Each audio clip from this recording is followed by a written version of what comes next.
एक दिन इंस्पेक्टर बबलू का डिटेक्टिव जे के पास फोन जाता है और वो डिटेक्टिव जे को एक एटीएम चोरी के बारे में बताता है। डिटेक्टिव जे एक भी सेकंड ना वेस्ट करते हुए तुरंत उस जगह जाता है और देखता है कि वहाँ एटीएम टूटा हुआ है। एटीएम मशीन से अच्छे से चेक करने के बाद वो समझ जाता है ये मशीन किसी जानवर या पक्षी ने नहीं तोड़ी है इंस्पेक्टर। ये तुम कैसे कह सकते हो डिटेक्टिव जे? तुम एटीएम मशीन को ध्यान से देखो, इस पर रस्सी के निशान हैं। इसका मतलब किसी ने इसको रस्सी से खींचने की कोशिश की थी। यस डिटेक्टिव जे, तुम सही कह रहे हो। तभी डिटेक्टिव जे की एटीएम मशीन में लगे सीसीटीवी कैमरे पर नजर जाती है, पर वो टूटा हुआ था। ये चोर भी कितने पागल हैं। इन्होंने एटीएम मशीन में आकर इस सीसीटीवी कैमरे को तोड़ा, पर उससे पहले की फुटेज तो कैद हो गई होगी ना। डिटेक्टिव जे सीसीटीवी फुटेज चेक करता है तो देखता है कि एक कार एटीएम मशीन के सामने आकर रुकती है और उसमें से दो चोर निकलते हैं। अरे ऐसा कैसे पॉसिबल है? ये दो छोटे छोटे जानवर इतनी भारी एटीएम मशीन कैसे हिला सकते हैं? ये एटीएम मशीन उन्होंने खुद से नहीं हिलाई। उन्होंने पहले सीसीटीवी कैमरा तोड़ा और रस्सी से एटीएम को बांधा और रस्सी का दूसरा हिस्सा अपनी कार से उसे खींचने की कोशिश की, इसलिए एटीएम इतना टूट गया। अरे वाह डिटेक्टिव जे, तुम तो कमाल हो। अगर ऐसा ही हुआ जैसा मैं सोच रहा हूँ तो बाहर जरूर कार के निशान होंगे, क्योंकि कार के टायर पर जरूर प्रेशर आया होगा। डिटेक्टिव जे और इंस्पेक्टर बाहर जाकर चेक करते हैं तो उन्होंने कार के निशान मिल जाते हैं। डिटेक्टिव जे और इंस्पेक्टर उस टायर के निशान को चेक करते हुए आगे बढ़ते हैं और एक चौराहे पर पहुंच जाते हैं। आप किस रास्ते जाएं डिटेक्टिव जे?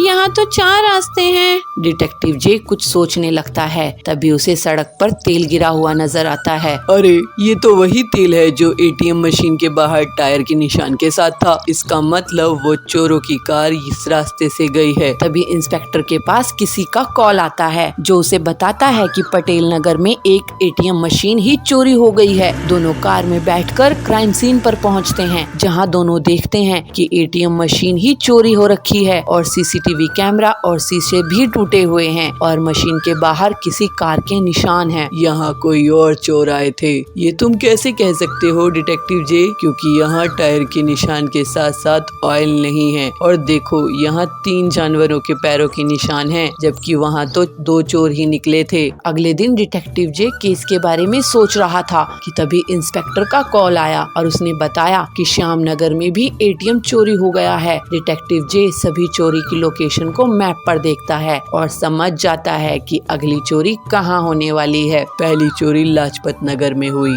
दूसरी पटेल नगर और तीसरी श्याम नगर। इसका मतलब अगली चोरी केटी नगर में हो सकती है। नगर ही इन सभी के बीच कॉमन है। डिटेक्टिव जे तुरंत केटी नगर पहुंचता है, जहां वो देखता है कि वहां 3 एटीएम मशीन हैं। यहाँ तो 3 एटीएम मशीन हैं। पता नहीं वो चोर किस मशीन में चोरी करेगा। डिटेक्टिव जे ने ध्यान से देखा और पाया कि एक एटीएम मशीन के सामने 2 गार्ड्स खड़े हैं और दूसरी ATM machine out of service है। मतलब तीसरी एटीएम मशीन में चोर चोरी कर सकता है। डिटेक्टिव जे ने तुरंत इंस्पेक्टर को कॉल किया और उन्हें भी वहीं बुला लिया और दोनों छुपकर गाड़ी में बैठ गए। कुछ ही देर में वहां चोर पहुंच गए और एटीएम चोरी करके भागने लगे। डिटेक्टिव जे और इंस्पेक्टर ने उनका पीछा किया और उन चोरों के अड्डे तक पहुंच गए और उनकी पूरी गैंग को हिरासत में ले लिया। तो इस तरह डिटेक्टिव जे ने एटीएम चोरों का पर्दाफाश किया और उनकी पूरी गैंग को ठिकाने लगा दिया।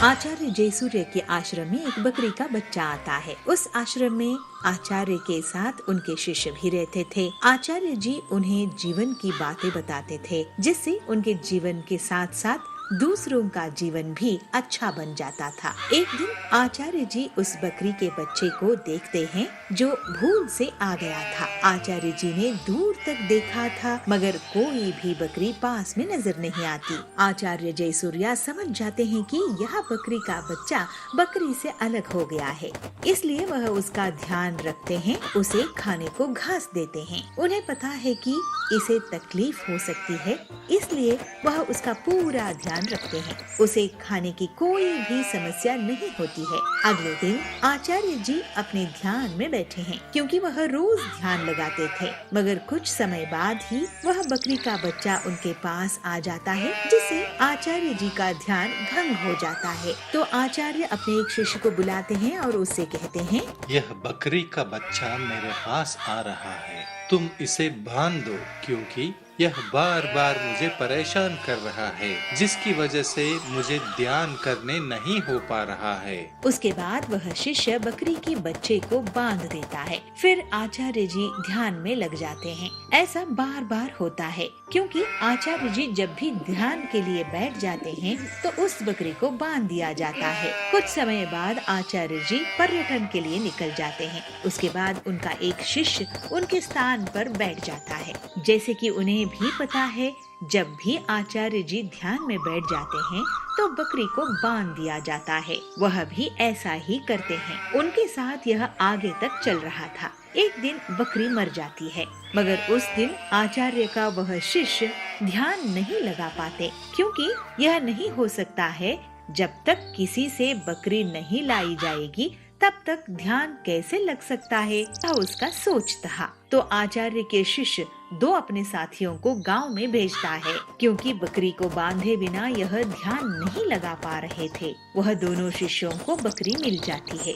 उसके बाद बकरी को बांध दिया जाता है। उसके बाद ही आचार्य का वह शिष्य अपना ध्यान लगाने में सक्षम हो जाता है। यह परंपरा बहुत समय से चली आ रही थी। जब तक बकरी नहीं बांधी जाएगी, आचार्य का शिष्य नहीं बैठ पाता। एक दिन उस आश्रम में दो यात्री आते हैं। उनको बहुत भूख लगी हुई होती है। वह आश्रम को देखते हुए आश्रम के अंदर आते हैं। बहुत दूर से चले आए हुए उन दोनों यात्रियों को भोजन कराया जाता है। कुछ समय बाद एक शिष्य की आवाज आती है, साधु जी, ध्यान लगाने वाले बकरे को बांध दिया जाए। यह बात दोनों यात्री सुनते हैं, मगर सोचते हैं कि ध्यान लगाने से बकरी का क्या वास्ता। उन्हें यह चीज बहुत अजीब लगती है। वह एक शिष्य को बुलाते हैं और पूछते हैं कि बकरी को क्यों बांधा गया है? वह शिष्य कहता है, जब भी साधु जी ध्यान लगाते हैं तब ऐसा ही किया जाता है, क्योंकि जब तक बकरी को बांध नहीं जाएगा तब तक साधु जी ध्यान नहीं लगाते हैं। यह सुनकर दोनों यात्री सोचते हैं कि ऐसा क्यों किया जाता है। तो वह शिष्य कहता है, ये परंपरा है। वो दोनों यात्री इस परंपरा की प्रथा को देखते हंसते हुए निकल जाते हैं। तो एक दिन आचार्य जयसूर्या अपने पर्यटन के बाद वापस आते हैं। तब भी आश्रम में यह प्रथा जारी था। आचार्य जयसूर्या इस प्रथा को देखते हुए अपने शिष्यों की मूर्खता पर दुखित हो जाते हैं और सब शिष्यों को इकट्ठा करके ऐसी कोई प्रथा न होने की समझ देते हैं। अपनी नासमझी पे शिष्य बहुत शर्मिंदा होते हैं और गुरुजी से माफी मांगते हैं और गुरु की मार्गदर्शन में अपना जीवन व्यतीत करते हैं। चंपक वन में पीलू नाम की चिड़िया रहती थी, जिसका एक बेटा था। उसका नाम गोलू था। पीलू स्वभाव से बहुत ही कंजूस चिड़िया थी। गोलू पढ़ लिख के विदेश गया और वहाँ पर एक बड़े से सेठ कड़क कौवे के यहाँ काम करने लगा। गोलू एक बार अपनी माँ से मिलने के लिए घर आया। बेटे को घर आया देख पीलू बहुत खुश होती है। पीलू से कहती है, बेटा अब मेरी उम्र हो चली है, अब मुझसे घर का काम नहीं होता, तू कहे तो मैं तेरे लिए एक सुंदर सी लड़की देख दूं। इस पर गोलू कहता है, माँ वैसे तो मैं तुम्हें बताना नहीं चाहता था, लेकिन मेरी एक गर्लफ्रेंड है, मैं उसे बहुत पसंद करता हूँ और उसी से शादी करना चाहता हूँ। कौन है वो लड़की, जरा मुझे भी तो बता।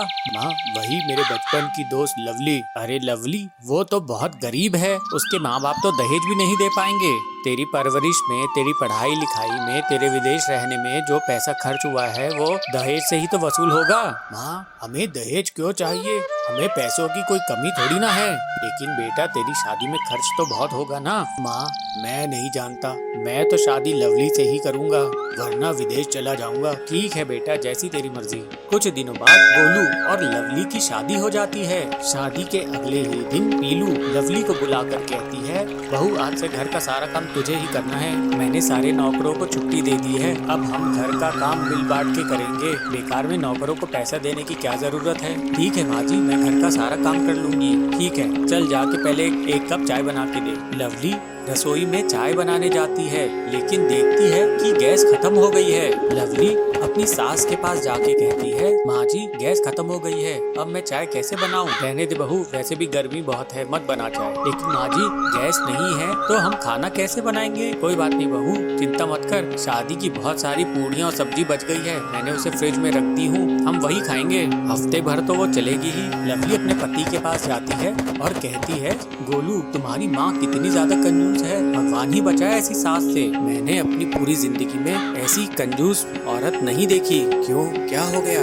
तुम्हारी माँ ने शादी की बची हुई सब्जी और पूड़ियाँ फ्रिज में रख दी हैं और उन्हें एक हफ्ते तक खाने के लिए कह रही हैं। ये सब मुझसे नहीं होगा, तुम जाओ और अपनी माँ को समझाओ। ये सुनकर गोलू को गुस्सा आ जाता है और वो अपनी माँ के पास जाता है। गोलू अपनी माँ से कहता है, माँ अगर गैस खत्म हो गई है तो मैं नया सिलेंडर ले आता हूँ, बासी खाना खाने की क्या जरूरत है, हमारी तबीयत खराब हो जाएगी, पेट खराब हो जाएगा, तुम्हारी उम्र तो देखो किस। अरे बेटा, शादी में इतना पैसा खर्च हुआ है, गैस सिलेंडर लाके और पैसा क्यों खर्च करना? जब घर में खाना है तो घर का खाना खाना चाहिए, उसमें क्या बुराई है? पर माँ वो बासी खाना है। अरे मैं कोई जबरदस्ती थोड़ी ना कर रही हूँ तुम लोगों से, तुम्हारा मन है तो तुम लोग बाहर खाना खा लो, लेकिन याद रखना उसमें भी बहुत पैसे खर्च होंगे, ऐसे अनाज फेंकने से क्या फायदा। मैं तो बस बहू को समझा रही थी, अगर तुम लोगों को मेरी बात समझ नहीं आती है तो तुम लोग के जो मन में आए करो। पीलू की जिद के आगे बेटे और बहू को झुकना पड़ता है और वे लोग बासी खाना खाते हैं। बासी खाना खाकर लवली की तबीयत खराब हो ही जाती है, उसे उल्टियाँ होने लगती है। गोलू डॉक्टर को बुलाने के लिए निकलने ही वाला होता है। अरे बेटा, डॉक्टर को बुलाने की क्या जरूरत है, लगता है बहू माँ बनने वाली है। गोलू फिर से गुस्सा हो जाता है और अपनी माँ से कहता है, माँ तुम क्या बात कर रही हो, मैं तो डॉक्टर को बुला के ही रहूंगा, अब मैं तुम्हारी एक नहीं सुनूंगा। तुम्हारी कंजूसी के कारण लवली की जान पे बनाई है, अब तुम्हारी कंजूसी नहीं चलेगी। गोलू बुलबुल डॉक्टर को घर लेके आता है। बुलबुल डॉक्टर लवली का चेकअप करता है और कहता है, गोलू जी आपकी पत्नी को फूड पॉइजनिंग हुई है, अगर ज्यादा देरी होती तो इनकी जान भी जा सकती थी। देखा माँ, मैं कहता था ना, तुम्हारी कंजूसी के कारण लवली की जान पे बन आएगी। अगर समय रहते डॉक्टर साहब नहीं आते तो क्या होता, जरा सोचो। ये सुनकर पीलू शर्मिंदा होती है और अपनी बहू से माफी मांगती है। पीलू, बहू मुझे माफ कर दे, मेरी कंजूसी के कारण तेरी जान पे बन आई। नहीं माँ जी, आप माफ़ी नहीं मांगिए, लेकिन वादा कीजिए कि अब से जो ज़रूरी होगा उस पे खर्च ज़रूर करेंगी, अब कंजूसी नहीं करेंगी। ऐसा सुनकर पीलू खुश हो जाती है और अपनी बहू को गले लगाती है, अपने बच्चे और बहू के साथ सही व्यवहार करती है, कंजूसी छोड़ देती है। गोलू अपनी माँ और पत्नी को लेकर विदेश चला जाता है। अब वो खुशी खुशी रहते हैं।